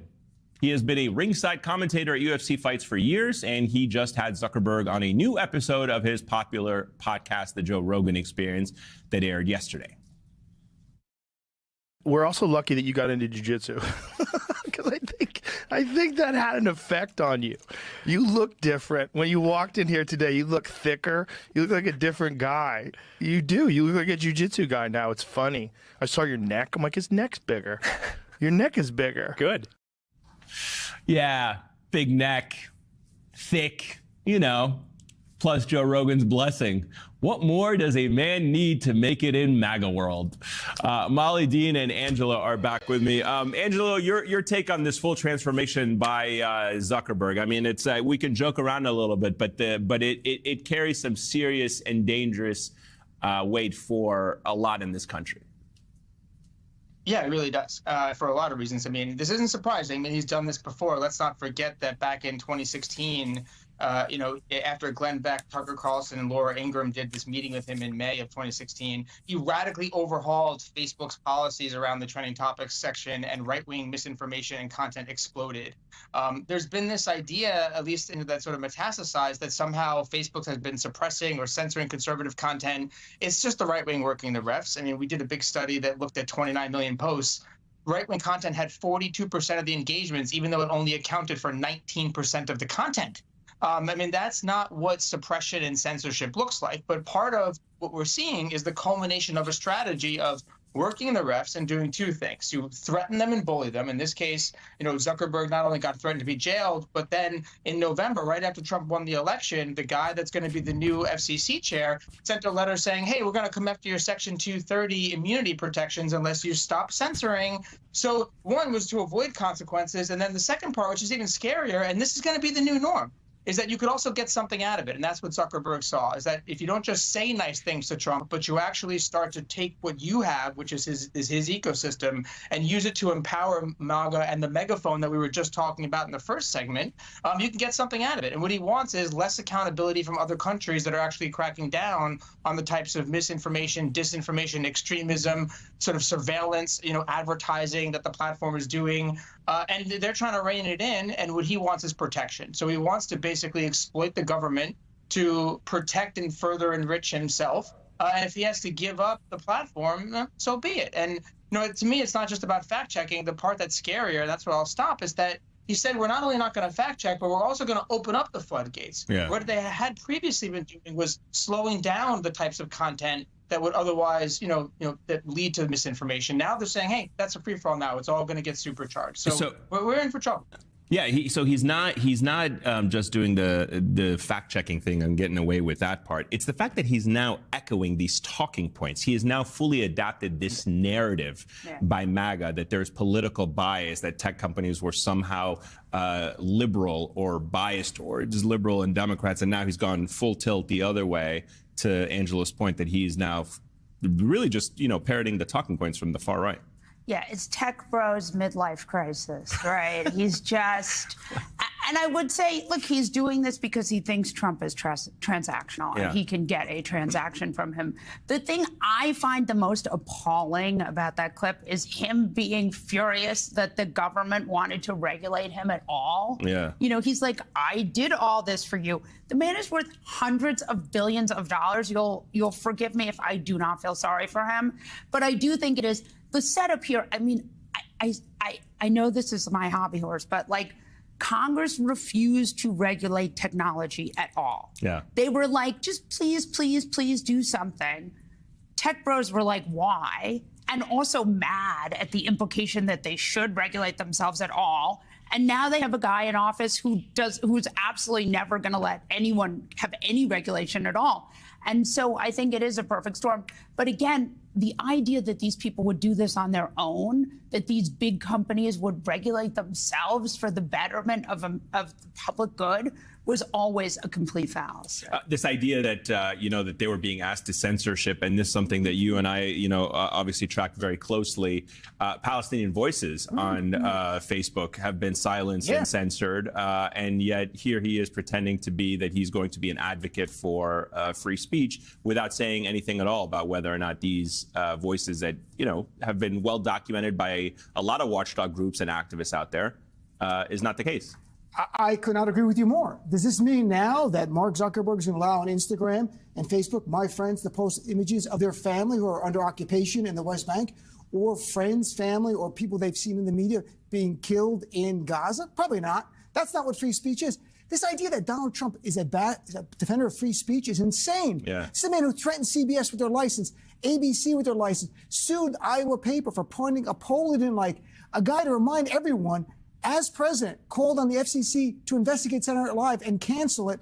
And he called publicly to cancel Saturday Night Live, which is shot in this building, for mocking him. Yeah. This man is a threat to any speech he doesn't like, Donald Trump. So for Zuckerberg, but isn't there a beautiful moment, Zuckerberg and Rogan falling in love?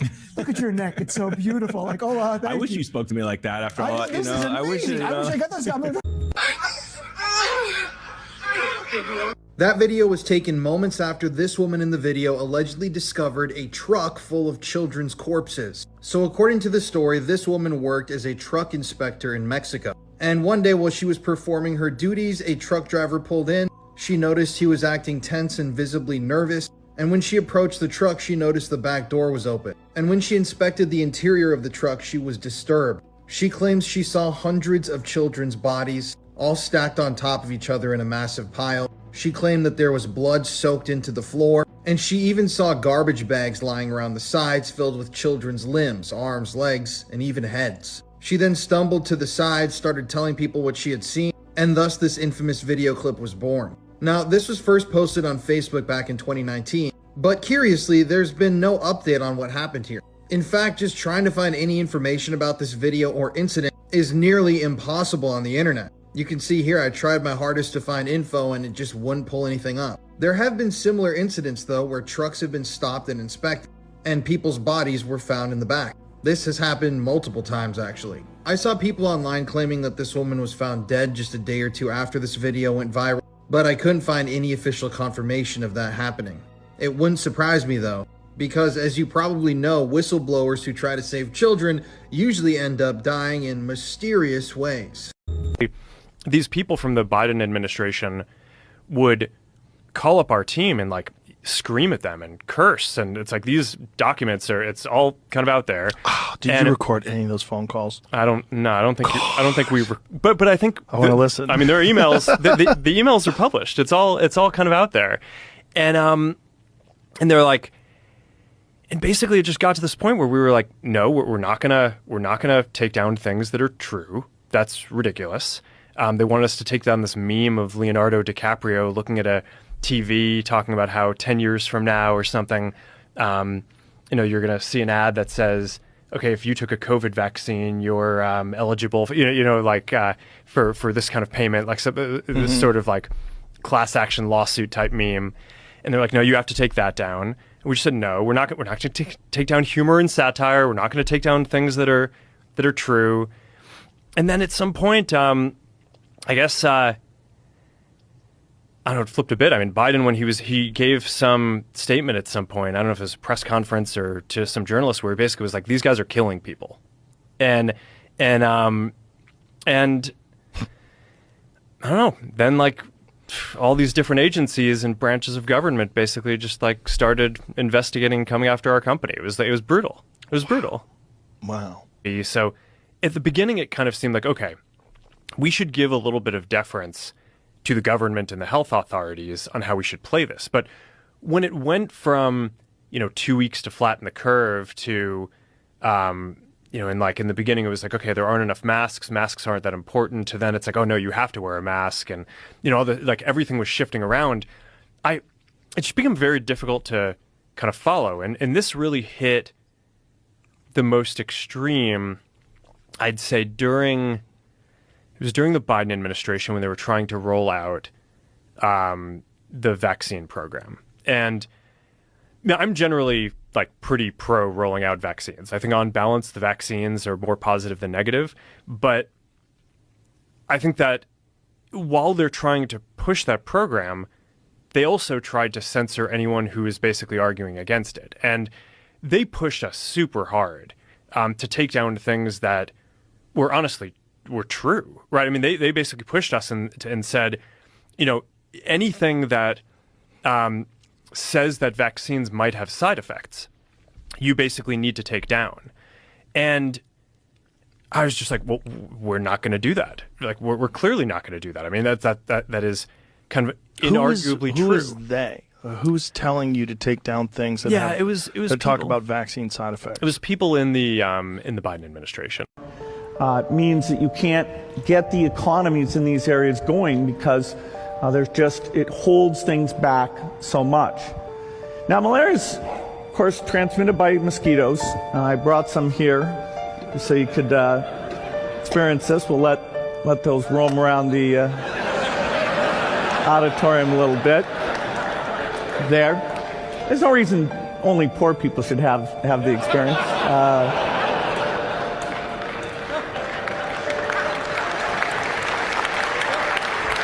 Those mosquitoes are not infected, but that's all you gotta say to black people, man. Call somebody a racist, and man, everybody running with it. And that's what happened. And I've showed y'all so many videos, man. You have to go back to my older videos where I showed you how Biden actually was the racist and dealt with the KKK guy and all that. Trump was actually giving money to black people and all this, and they don't talk about that because you're not supposed to know that, And people been coming down on Nelly because Nelly was, to do the performance at the inauguration and all this and stuff, and people been coming down on him. And Nelly did a good thing. I'm gonna have to find a piece where Nelly really went in, man, about how people got the misconception about Trump because they've been lied to and it's been a misconception or misimpression of who Trump really is. People don't know that, man, but Nelly know, man, and I was glad to see that he kind of got it figured out. Nelly really put things in perspective for some folks, man, by showing people that it really is a lot more going on and that y'all been misled about Trump. And I've been saying that. So you gotta look at the key things that's going on, man. Why is that important? Well, you're talking about an industry that's full of satanic stuff going on, evil stuff going on. You talk about an administration that has looked to try to put transgenders in place prior to Trump, and they've tried to take God out of school and remove religion out of school and stuff like that. You see what I'm saying?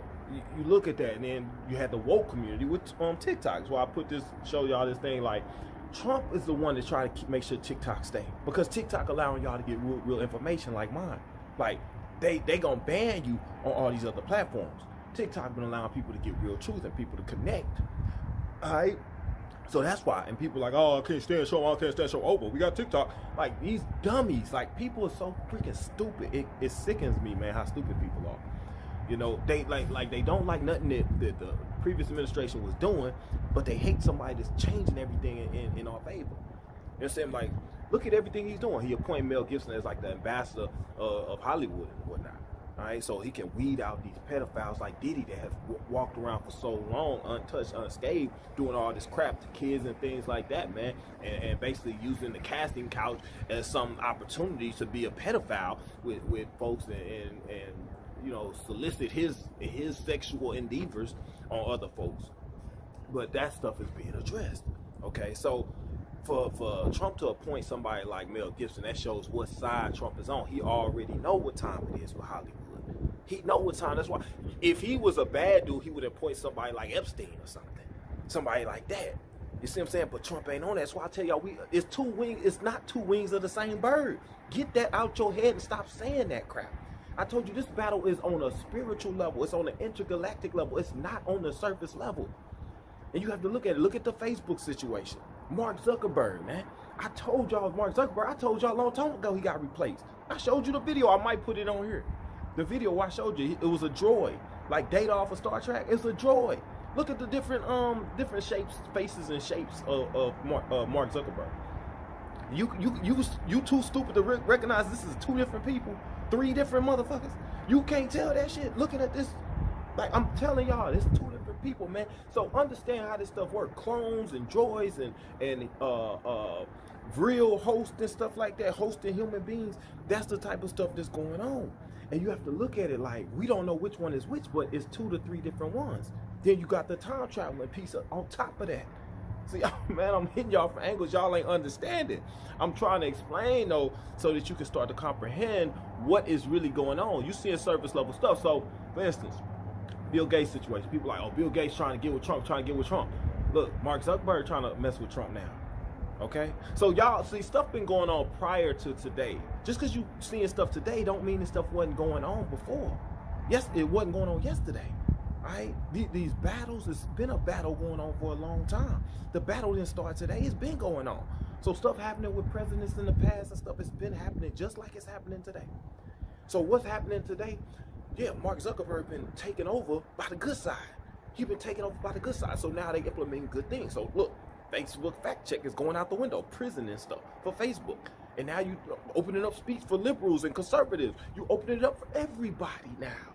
Because it's a new administration, so stuff is getting changed on the forefront for y'all to see, but it's looking like it's normal. Y'all not seeing it as, oh, somebody took this man over, or they didn't replace him with a different mentality, different consciousness, a different droid or whatnot, but people are being replaced. That's on the forefront. There's people being replaced in the background too, certain key positions. Like, make no mistake, Bill Gates is not going to be the Bill Gates that he was before. He's not going to be doing crap, all right? Bill Gates is going to be replaced, just like Mark Zuckerberg, by a positive person if he remains in this realm, on this level. Do you understand what I'm saying? They not just tinkering with people that's in the forefront, that's on the social media platforms. They just tinkering with people that's in high positions, man. And this is on a spiritual level. This is an intergalactic battle. They got people taking folks out, man. Like literally taking people out. Like remember back in the day they was talking about Tom Hanks is dead and he got knocked off? Yeah. They didn't replace Tom Hanks. You see what I'm saying? But you're not gonna get that on the mainstream news media. They not gonna tell you this stuff. You're gonna think, oh, that's still the same Tom Hanks, blah, blah, blah. You see what I'm saying? Don't make no mistake. Whoopi Goldberg. This is why a lot of these celebrities are like, oh, I'm getting the hell up out of here because I'm leaving because you in trouble. And when they get knocked off, you're not gonna know. They're gonna throw the replacement clone out there. Just like they've been doing for the positive people. Like Dave Chappelle got replaced in the past by negative beings. They took him over and they wanted to make him a bad person and put out, the wrong type of content. So they replaced him. Bad folks, bad actors replaced him and took his money and did all this stuff to him. This is what they do. So now when you got the positive beings taken over, you're going to have the good stuff happening. You're going to have bad people being replaced. You see how that works? So it works two ways. There's two sides to this. So right now you got people getting taken over. So like Mark Zuckerberg, it's not the same Mark Zuckerberg that was implementing the Facebook fact check. The one that Hillary was gloating about and stuff. Oh, we can just use face check like Google face check, fact check and all that. I'm saying face check, I mean fact check. All this fact checking crap that they've been doing for nefarious reasons, that stuff is being switched around. So you see how Mark Zuckerberg coming from a different angle now. Okay, you see it's several different Mark Zuckerbergs. You see what I'm saying? The same thing with like even with Trump. Okay, like I told y'all, it's several different Trumps. You got time traveling Trump, you got a clone of Trump, you got one that's being used for bad, so he can do bad things. This is the type of stuff that's going on. But you look at, like I told you, JFK. John F. Kennedy, which was one of our dearly beloved presidents, actually was on the right side of things. Ronald Reagan was too before they really got to him, man, because he tried to do some things and they was like, yo, you ain't, nah, bro, this ain't going on down like that. So John F. Kennedy, man, got assassinated, but he had threatened to expose a conspiracy theory, or theory. Notice how we talk about theories. They was theories then, but these are really facts. Okay, it's conspiracy facts is really the what need to be out there instead of this fact-checking bullshit lying stuff. It's the conspiracy facts that need to be out there, not these fact-checking liars, bias, BS. Explanations for crap from these so-called alleged experts, because they not experts. My nose is red. Anyway, so John F. Kennedy threatened to expose, the secret cult, the government, the Illuminati. He said threatened to expose that. So how convenient is it that we got his nephew Robert F. Kennedy now that's supposed to be over the health department, over our health? I'm going to let him go wild on health. I'm going to let him go wild on the food. I'm going to let him go wild on medicines. The man Trump promised to unleash on America's healthcare is Robert F. Kennedy Jr., best known as an anti-vaccine conspiracy theorist. I am announcing today my candidate, son of the Democratic icon Bobby Kennedy, and a man like Trump's other controversial picks who wants to dismantle the very agencies he will now be in charge of. Let's start with his unorthodox view of the coronavirus jab, which he claims was the deadliest vaccine ever made. COVID-19 is targeted to attack Caucasians and black people. The people who are most immune are Ashkenazi Jews and Chinese. There's no scientific evidence of that, nor is there evidence that childhood vaccinations cause autism, another of his claims, alongside theories that HIV does not cause AIDS, that chemicals in water are changing children's gender identity, and that government health employees have an interest in mass poisoning the American public. This is a potential catastrophic appointment, not just for the nation from a health perspective, but also for the administration from a political perspective. He's going to get them in trouble. The science is very clear that vaccines are safe and effective and make us healthier. So to have a platform for someone that doesn't understand or doesn't accept the science around vaccination is very concerning. Yet this is the man who could soon be in charge of the myriad agencies that regulate all America's food and medicine. And remember, he started out as a Trump foe. Listen, I'm not a fan of President Trump's. I'm running against him. I intend to beat him in this election. But once out of the race, he quickly converted to Trump cheerleader and was fully on message when we caught up with him after the presidential debate in September. Did Donald Trump win this debate in your view? How did he do? I think he did well. It's been just over a week since Donald Trump's thumping election victory, and in that time, his controversial and often inexperienced picks for top cabinet positions have sparked outrage in liberal America. But remember, he campaigned on a promise to tear the system down, to rip out the old establishment figures here in Washington, D.C., and replace them with MAGA loyalists who would be answerable to him alone. And 76 million people voted to give Trump the mandate to do precisely that. Even allegations which they deny of sexual misconduct against Matt Gaetz, Trump's pick to run the Justice Department, and against Pete Hegseth, the Army veteran and Fox News host chosen as Defense Secretary, haven't so far derailed their nominations. In fact, Trump is backing his appointments to the hilt. Please welcome the President of the United States. And last night hosted a mega MAGA gala at Mar-a-Lago to celebrate his and their ascent to power. Well, I'm joined now by Albert Eisenberg, a Republican political strategist who writes for the political news and polling data website Real Clear Politics. I mean, is RFK Jr. what you wanted as Trump supporters, as running the health service? Well, Christian, thanks for having me. I think some of the framing of this conversation would probably make George Orwell blush as far as what's controversialized, what's called truth with a capital T, what the experienced advisors, such as the credentialed advisors of Joe Biden, got us into over the last 4 years. So the fact is Trump won an electoral college and popular vote victory. RFK is not a MAGA loyalist, as was pointed out at one point in Siobhan's reporting, he did help expand he the became coalition. a loyalist, is the point, is what she was saying. She said he started off obviously as an opponent. He wanted As a to run for critic, president. and like then many he became people, a Trump, including myself. Then he became a Trump fan. Yeah. The point is he is anti-science.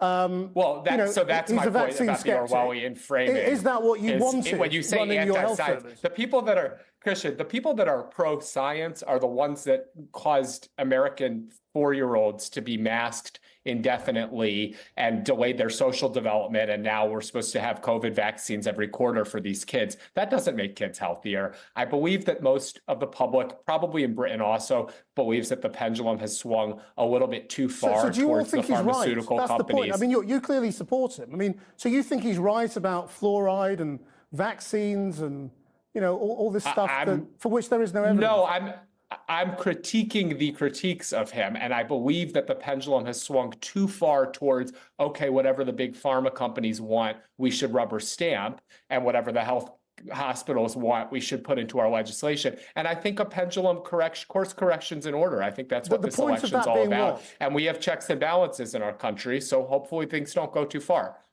Well, what is the point of the correction? What is it you're trying to achieve?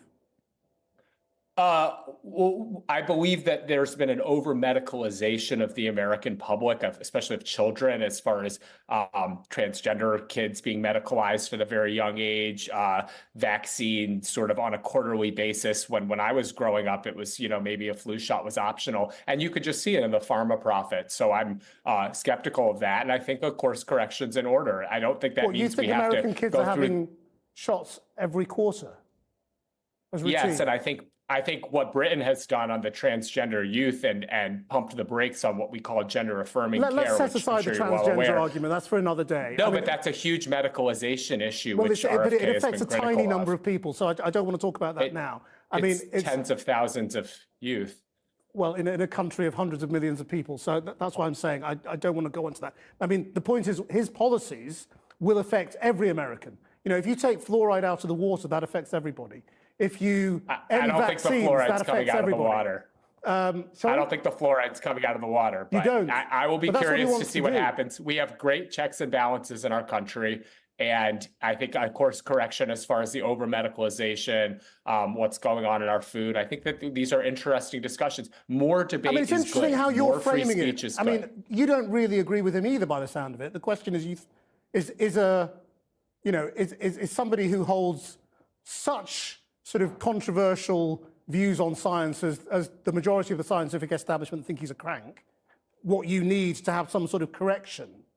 Yeah, I mean, I think Trump's going to bring in his people. I think RFK has some interesting things to say and some outlandish things to say, and I think the system will work itself out. Do you think he'll get through the Senate hearings? Yeah, I think so, but who knows? Do you think he will, Christian? I have no idea, but what I mean is, like, will senators who think he is a crank vote him through on the basis that you've argued, that you need a course correction, therefore you need somebody who's quite extreme? Is that what you think is going to happen? Yeah, I guess I think it's interesting to see the level of outrage that's drummed up by people who don't want to lose power. And when you're interviewing somebody who says the science is clear that vaccines make us more healthy, to me, that's actually not true. 8-year-olds don't need flu vaccines. We have immune responses for that. And the science is actually clear on that. I think the trust the experts crowd that's so angry about all this is very telling to me. Albert Eisenberg, thank you very much for your time. Thank you, sir. See, but back then, prior to this, they had put the fluoride in the water and stuff, man. They've been doing stuff to the food, the medicine, the vaccines and stuff to mess people up, mess with your neurological system, make people conform. This is why you got so many stupid people that's jumping down Nelly throat, people that hate Trump and stuff like that. It's because they've been programmed. This is why it's important for Robert Kennedy to get in place, because folks have been programmed. They can't think, guys. They don't know. They just go off of what they spoon-fed. This is what they did to the Jews by fluoridating the water and stuff, man. They put stuff in the medicine and things so that they can get control of your mind and have you doing what they want you to do without any type of response. And this is why people are easily controllable. This is why it's so important that we get what we get right now. And somebody asked me about the Mandela stuff changing and remembering that certain people had died years ago, and that's part of the Mandela effect. That's happening, guys. Like, people that died in certain ways, and certain things, songs that was written a certain way, and things like the Looney Tunes or like Oscar Mayer, different things, man, that we might remember was spelled a certain way or was sang a certain way, or people that died a certain time. That stuff is gonna seem like a glitch in the Matrix. It's basically gonna come off like a glitch in the Matrix because it happened before. We on different frequencies, different timelines, guys. We got time traveling being incorporated. We getting warps in the time continuum. It's a lot of stuff happening. Like this time frame that we on, it wasn't gonna go like this. That stuff got all switched up, man. The whole stuff, Hillary was supposed to go in office. All of this stuff was supposed to happen, and it basically did on another timeline, a different parallel. Guys, it's a movie. I might put it up on screen. It's a movie called Parallel. You need to watch it, guys. It's a real good movie, but it kind of shows you what really is going on. They put the stuff in the movies. I tell y'all that all the time. All the time I tell y'all that, man. Predictive programming. They put it in the movies. You just got to watch the movies and you'll see what kind of stuff they know about, what kind of stuff really already exists. They don't just come up with stuff like I tell you about the Draculas in the movies. We got real Draculas here. They just not called Draculas. They called Dracos. These one guys on the news. They real. Like, they really do that. They really about that life. Y'all don't know that stuff, man, because y'all not supposed to. But as long as you in the dark, like all this stuff I'm talking about, it's going to go right over your head. Right over your head. You're not going to feel what I'm talking about. It's not going to make sense to you.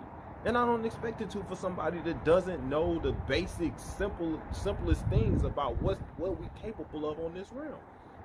And where we go after this realm. All that stuff, man. It's a lot, man. It's a lot to take in. But I wanted to point that out, though. You know, it's a bigger war going on, and y'all getting a glimpse of it, man. It's some other folks that's being replaced in the background, but you gotta love everything that Trump doing right now. You gotta love it, man. I mean, the people that he's appointing into position, man, like he's appointing all folks that's got our best interest, all our best interest. And y'all don't know about some of the stuff that's going on. Some people didn't even know it was a depopulation plan in place. So how can you be mad if he replacing people that had that in place? You see what I'm saying? The fake news media, they've been attacking him forever. And he been going at them like, oh, we're gonna replace them. But you understand that they also was bad because they the Dracos. You don't know that. So how can you get on this side if you don't even know what's going on? And you've been programmed to believe that they good. And you think that they good. You don't even know that they not even regular people. You don't even know it. But you up here fighting and defending these folks. You see what I'm saying? So, like, that's why I like miss me with the stuff, man. All this stuff about talking bad about Trump. I tell you, Trump ain't even a regular person. Whether you want to take it from him being a Andromedan, a Palladian, or a time traveler, or either way, he's still part of the resistance. Okay, whether you know it or not. And that's why they hate him. That's why they've been trying to destroy him. And the fact that things is moving in the direction they are shows me that he's got a position, he's putting other people in position, and we got a whole different shot at turning this whole thing around, man. And that's what we aiming to do. Anyway, guys, it's cold as hell, man. I'm not gonna stay out here much longer. I just wanted to point that out and wake up the inauguration and everything, man. I hope everybody's doing well, man. I did put a couple videos out recently. So make sure y'all check that out. I'm gonna try to do some more on routine now and this coming weekend, man, just to keep everybody abreast. But things is looking up, man. It's really looking up. I hope that it continues to go that way. And give him a chance, man. Until he do some stuff that don't make sense. You know what I'm saying? Like even they really deporting these illegal immigrants. They really getting them, man. They out here getting these folks, right?